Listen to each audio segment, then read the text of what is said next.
Bonjour, aujourd'hui nous allons voir certaines fonctions nouvelles de la version 2 qui concernent les submasters et les playbacks.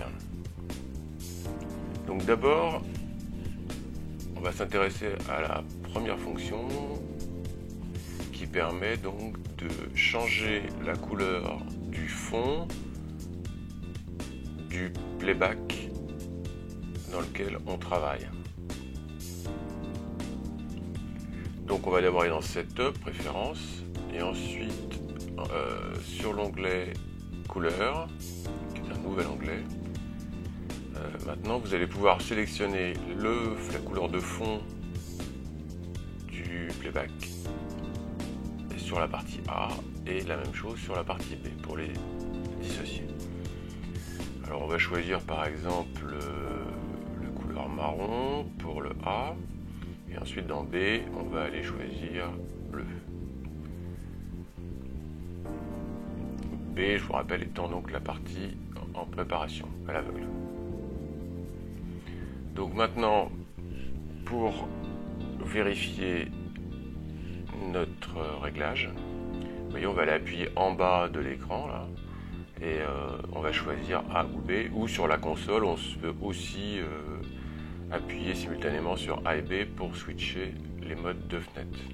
Donc c'est maintenant très simple à vérifier.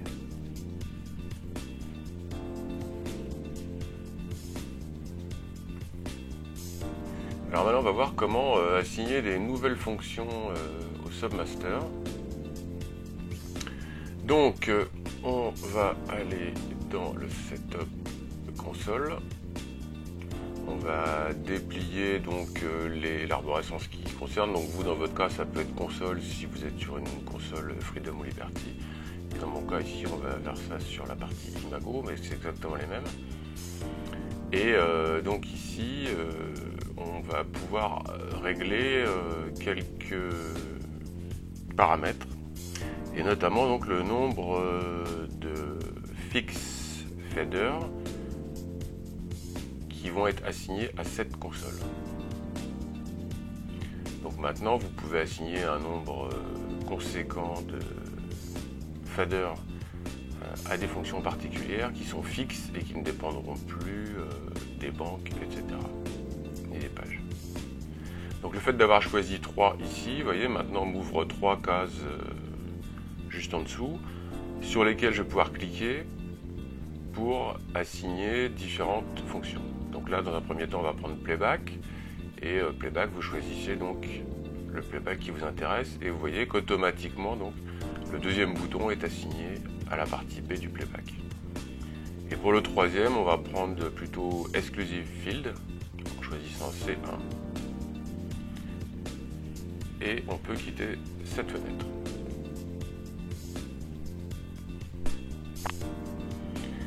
Donc maintenant vous voyez que sur ma fenêtre en bas là, on peut voir que j'ai bien assigné le playback 1 A et B, donc à 2 submasters.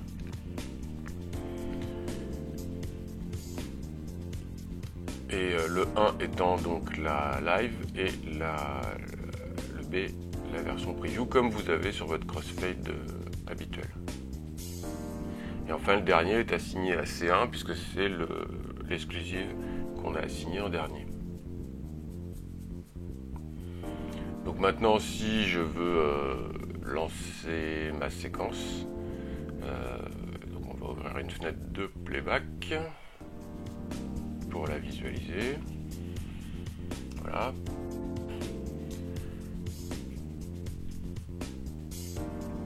Donc là on a une séquence avec 3 mémoires.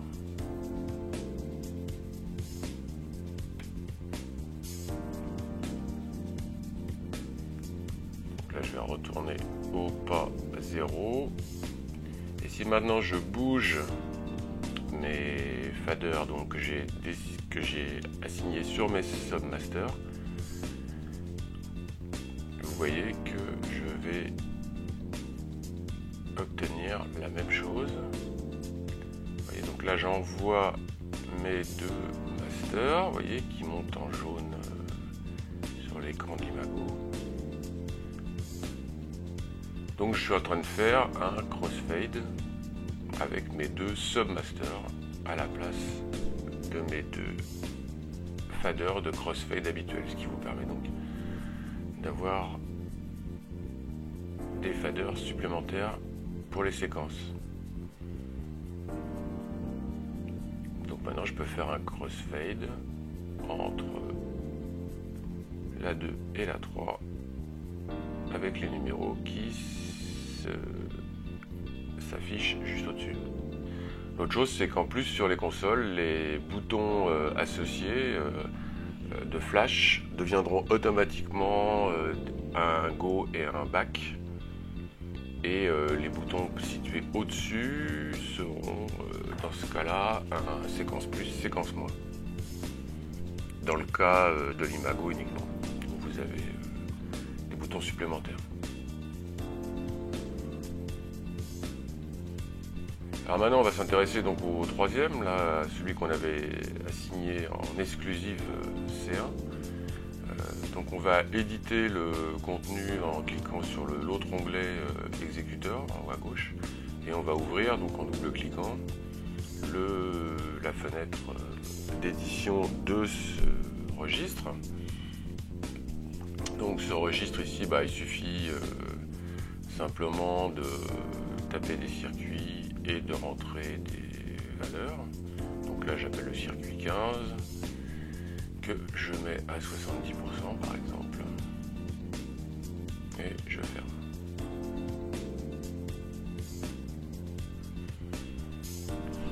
Donc maintenant si je veux utiliser mon submaster dans lequel j'ai mis C1,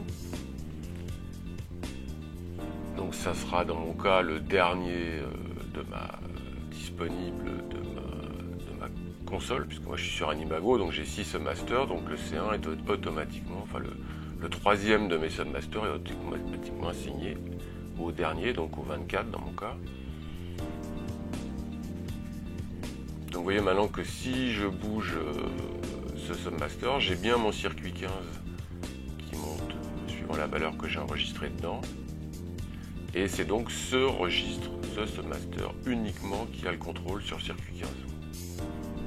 Aucun autre moyen de contrôle habituel ne pourra prendre le contrôle sur ce circuit.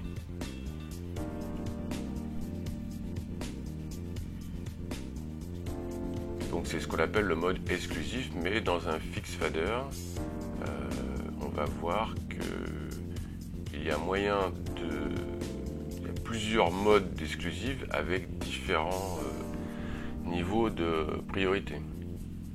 Donc là, typiquement, si vous voulez contrôler des pupitres musiciens, par exemple, dans lesquels vous ne voulez jamais qu'ils soient enregistrés dans les mémoires, et surtout pas faire de noir, etc. sur ces pupitres musiciens pendant qu'ils sont en répétition, ça c'est vraiment le moyen le plus sûr, puisqu'il est en dehors du contrôle du grand master, du blackout, etc.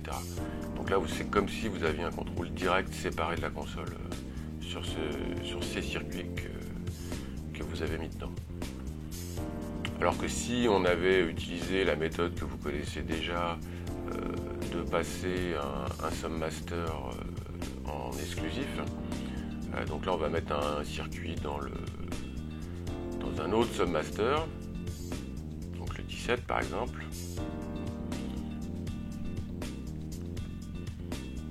Donc maintenant on va éclairer tout ça, je bouge mon submaster pour être sûr que j'ai bien mon niveau qui suit. Ok, donc là il est en jaune puisque c'est en orange puisque c'est envoyé par un sub normal.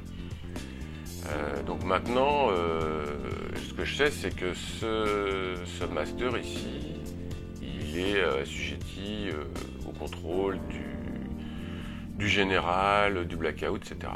Donc si je le mets en exclusif, ce submaster, maintenant vous voyez quand je le monte, déjà il est en rouge, hein, maintenant comme l'autre.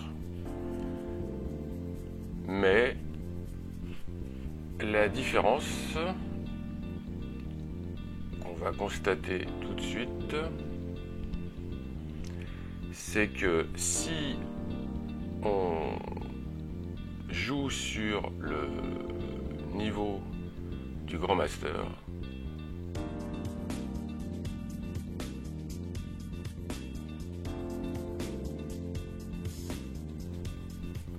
regardez ce qui se passe. Je vais descendre le niveau de mon grand master et vous voyez qu'il n'y a que le 17 qui descend et pas le 15.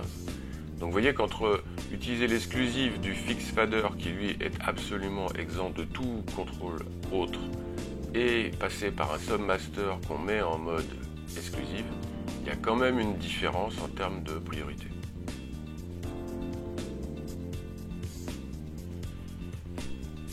Donc la grande différence entre les deux modes, c'est ça, et aussi bien sûr que comme c'est un fix fader, comme son nom l'indique, il ne sera donc pas soumis au changement de banque et de page, etc. Il est fixe. Le gros avantage étant qu'il restera toujours à la même place et que c'est un mode très protégé.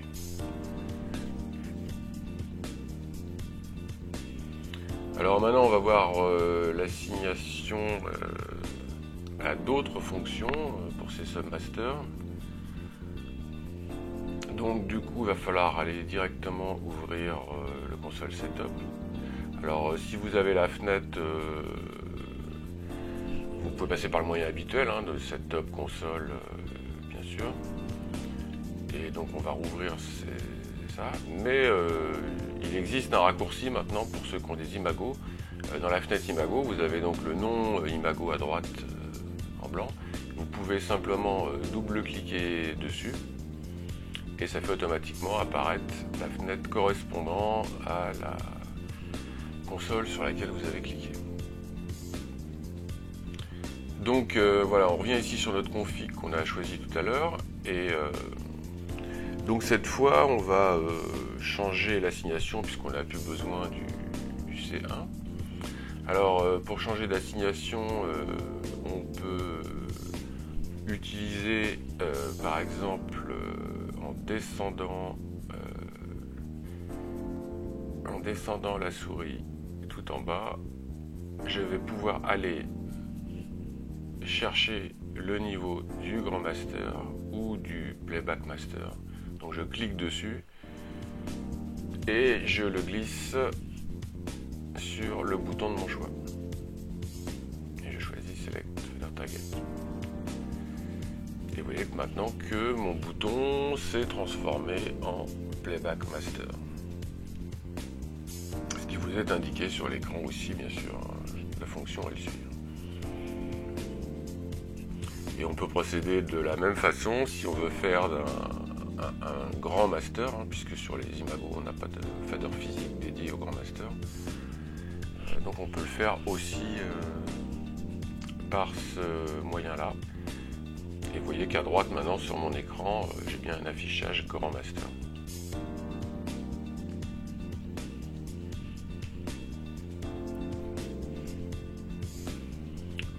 Donc maintenant si on met les niveaux, vous voyez que simplement en jouant sur le niveau de ce submaster, on agit bien sur l'ensemble des circuits envoyés par la console. Sauf bien sûr si on en avait déclaré certains en exclusif. Donc vous voyez qu'à partir d'ici, vous pouvez vraiment manager l'ensemble des fonctions disponibles pour les submasters. Le playback master va donc simplement concerner les circuits envoyés par les playbacks, ce qui ne comprendra donc pas bien sûr tous les submasters qui sont envoyés. Alors l'autre fonction pour finir ce chapitre submaster, on va pouvoir assigner aussi une autre fonction. Alors comme on avait vu tout à l'heure en cliquant sur le bouton, nous on avait choisi tout à l'heure playback, mais on pourrait évidemment aussi choisir un field quelconque, donc un numéro de field. La seule différence, c'est que suivant le field qu'on va lui attribuer, bien sûr ce field sera fixe et ne sera donc plus dépendant de nouveau des banques et des pages. Donc il aura un comportement de field, vous voyez là j'ai mis le field 1 qui qui est déjà probablement dans votre Submaster 1 la plupart du temps. La différence, c'est que là, celui-là ne sera pas modifié par les changements de banque, par exemple, que je pourrais faire pour passer ma banque, si je suis sur un Imago, de base aller de 1 à 6. Donc si je passe sur la banque qui va de 7 à 12, et ben mon Submaster 6, le dernier, dans lequel j'ai mis ce fil de 1, ne changera pas. Donc là, je suis totalement indépendant et c'est typiquement le cas où je veux garder toujours un même contenu à la même place sans me soucier des changements de banque qui pourraient se produire à tout moment. Et donc typiquement les applaudissements, les phases publiques qu'il faut envoyer à certains moments, des choses comme ça, des phases présentateurs, des choses qu'il faut avoir sous la main tout le temps et qui ne sont pas donc dépendants de votre pagination de Submaster. Donc c'est la seule différence, parce que sinon en ayant choisi Field, évidemment, il se comportera exactement comme n'importe quel autre fil. Donc après, pour finir ça, si je veux maintenant supprimer les assignations, puisque j'ai plus besoin par exemple de mes playbacks, etc., à ce moment-là, je retourne de nouveau dans mon setup. Et cette fois, donc, je vais aller éditer le contenu du nombre de fix fader, dans lequel je vais taper 0. Et vous voyez que ça me retire donc tous les boutons dans cette fenêtre-là, et ça me réinitialise le contenu affiché. Et voilà pour les nouvelles fonctions sur les faders dans la version 2. Au revoir, à bientôt.